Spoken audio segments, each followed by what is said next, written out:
Hi, this is Phoenix, and I'm going to read two poems from my poetry collection, Characters. If you like what you hear, you can find the book on Amazon.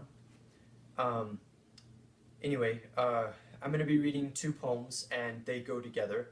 One of them is a sequel to the first, um, and you'll see kind of the related themes of the poems. Anyway, the first one is called The Moth and the Chaos Theory. I ripped off the wings of a moth, no reason to feel guilty, as it was only small and helpless, being cornered in a dusty facility. It's a moth, so it of course can't feel anything. But years later, I thought back to that moment. It had happened in a church of all places.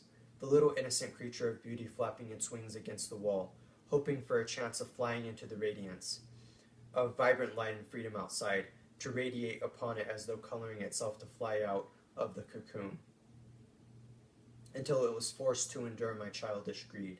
So close it was, as I could have opened the door and swatted outside. But no, I chose to tear on the poor creature as it tried to flutter out of its pain. I can't feel it. It can't feel it, I reminded myself, but later I realized it was too late.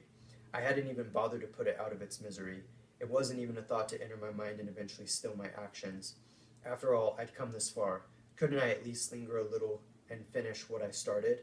Later, unneeded destruction surfaced on the news, a hurricane of controversy, as the legs of a child were amputated because the experiment went beyond wrong.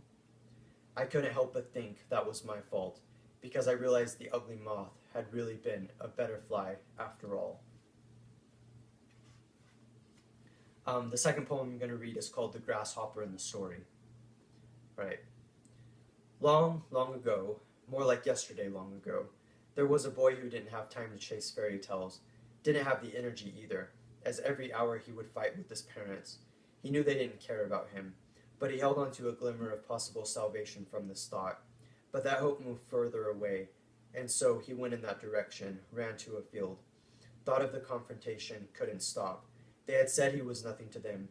They only kept him because he was a readily available servant. When things got bad again, he went to the field. It became a habit. The place bloomed with insect life. They jumped everywhere in blind panic at the presence of someone so misguided, hopping and representing the boy's confused nature. In this land he became a powerful grasshopper, burning at the life that once thrived here, an emperor of discarded compassion. With the green blood he gathered, he painted the sidewalk with a picture of him and his family. Um, I hope you enjoyed the poems, and again, they're from my poetry collection, Characters, and I enjoyed reading them. Thank you for your time.